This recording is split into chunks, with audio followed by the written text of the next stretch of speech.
You can take it if you want. Yeah, so that's funny, isn't it? This happens all the time. I'm on stage all the time. I mean, it's like you're in the middle of. But the classic one is when I went to London once to do a play. I did a play on the West End there, mini musical. And I was in the middle of the play, and no cell phones in those days. And I see this woman, this middle-aged woman, come down the aisle. And I'm in London. It's, you know, the theater capital of the world, right? So I'm performing on the English stage. And the woman comes up to the foot of the stage, a Pacino, and looks up at me. She's got a cigarette. She looks up at us, and she looks at me, and she says, "Got a lie."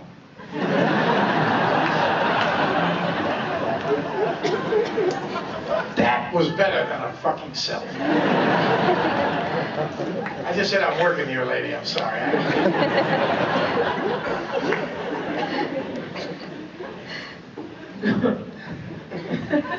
Anyway, there's a scene where you come off and you talk about loving the simplicity of Oscar Wilde.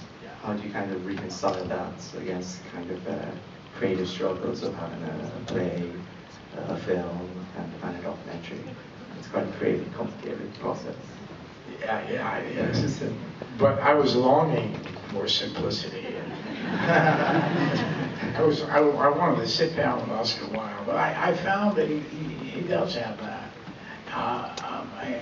And there's something about his vision that I just find I relate to it in some way.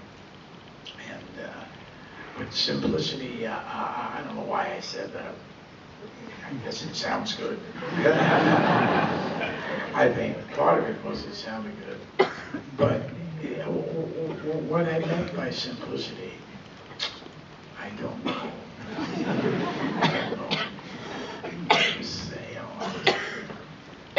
Because when he says all his things that he says, you know, when he does his poetry, when he says, you know, when you get the urge to exercise, just lie down till it passes. I mean, to me, that's what I mean. That sort of stuff that he's able to just say things, and he goes on and on and on. It's endless. If you read his quotes, I mean, they're just amazing, and they're simple. And maybe, you know, you really get them and just right there. Or maybe that's what I meant. All those things were spinning in my head. We have time for one more question. One more? One more. I can't. Somebody at the back, yes. Sorry, I just wanted to ask, did you struggle with casting for Salome, or did you always know Jessica Chastain was going to be her? Well, I wouldn't have done it if she hadn't walked in that day.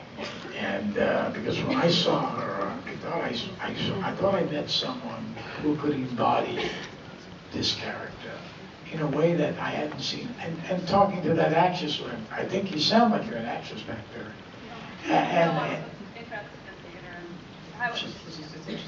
Oh, that's good. Well, that's a great question. But the thing is that I thought that she was an acting prodigy. And I still feel that. And she's done about 5 or 6 films already that's gotten a lot of attention. And I think she's on her way to being a major actress in our country and in the world, internationally. But I did think she had one thing that the other actors and the other actresses, all good, all technical and wonderful, she had this ability to take a piece of work like Salome, verse-driven, and make it real, and make you hear those words in a way that the others couldn't, because he was somewhat, the naturalism kept getting in the way of what they were doing. And she was able to do both, be real and have a sense of the word. To be able to do both. You know, and sometimes it's a struggle when words aren't good, but when words are really good, you remember them easier. You know, I have a director who directs commercials, and said that he would direct these great actors, and none of them, these great actors, and none of them could remember the lines of the commercial. There were like about 3 or 4 lines. Because they weren't really memorable. And I think that's the thing. When you have Shakespeare, it's easier to understand and remember than stuff that you get in some of these movies I've done. Oh man. But with Shakespeare, you have time also. You have time to understand it. The real value actors have of a regular folk is that we live with the play. I mean, you really can't say you know Hamlet if you've seen Hamlet once. You really might have liked it. It's got a great story. It's got some great things said in it. But in order to know these plays, you have to have seen them a lot, read them a lot. And what about being in them? You know, I mean, you really get to understand the level. And that's why that young man asked me, that's why you do it again and again and again. Because there's so much to mine there. You know, there's worlds. It's not the same play in 3 years. You know, as you grow and whatever, you see, oh, that was so far ahead of me at the time. And it still isn't, it always will be. But you learn it. There's so much to mine there. That's the fun of it, really. I think that's why I still do this. For the opportunity to find out. If I play an Othello, I have no idea what's going to happen. And that's the excitement. The excitement for me performing every night. I'm sorry to be going on here, but that's the excitement for me, is not knowing what's going to happen. That's why I do the performance again. Because I really say, Al, you don't know what the fuck's going to happen tonight. So go out there and live it too, you know.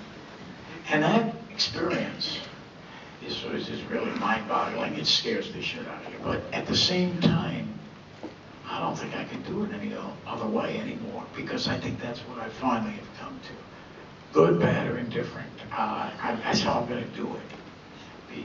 But in order to do that, you know, I once wrote music, and I had this fascination with the piano, and I thought I was kind of reincarnated Beethoven or something. I had an issue. And but I got down there and I started playing, and somehow I was a young guy. I was a kid. I rented a piano, and things were starting for me, and I was confused, whatever. And I used to play the piano every day. I play it, you know. I never had piano lessons. What do I know from piano? But I was drawn to it, and I would tape it. And then I found myself expressing myself on that piano so much more than I did in my acting. And then I just touched something in myself. But as I wanted to do more, guess what was missing? Technique. I didn't have the technique. You gotta practice your fingers here and there and stuff. And I don't know what my point was. But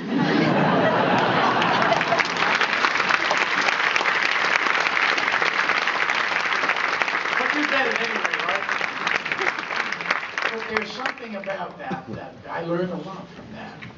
Because the idea of doing something over and over, like I was talking about, going on stage and not knowing what you're going to do next, the only way I can do that is I've rehearsed it, and rehearsed it, until finally I am free enough to be able to go on stage and not know what I'm going to do next. The other thing, it's not that it's easy to do that, right? but especially in front of you all, you know, it's kind of scary. But like a ballet dancer, all the practice they go through, and all the pliés and things they do, and the work they have on their bodies, hours and hours a day, so that when they get on the stage, they no longer have to worry about that jeté they're doing. They're not thinking about that. They're free. Their bodies are free because they've, you know, worked them out and got them ready. And I think that's what I do. So, but you know, in a strange way, movies belie what I've just said. That's what's difficult about movies for me. You don't have enough time really, to find out more things, but it has other values. You know, you can, like when I did Dog Day Afternoon, I was on the stage. Dog Day. There was a moment in front of the bank when I come out and everybody's around looking at me, you know, and we were filming this thing. This is very good for film. Understand this. And I was there, and this AD, his name was Bert Harris. And he came out when we were doing the scene, and there were all these people around. And I said, you know, and he came over to me and he says, tell her, he whispered in my ear, he says, say Attica. I said, what? He said, just say Attica. Because at the time, there was a big thing with Attica. They had killed a lot of prisoners there. It was just terrible, terrible thing. It was a real controversy, and it was in the air. I didn't know, so I just went out there and I just started saying Attica.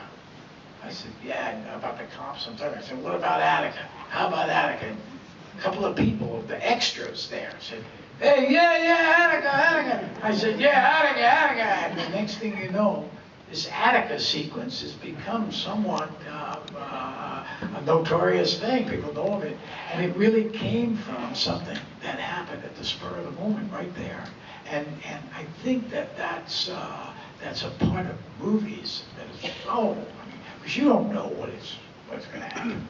I love a director once said to me, do you do the take again? We do takes. Think of a take as a rehearsal.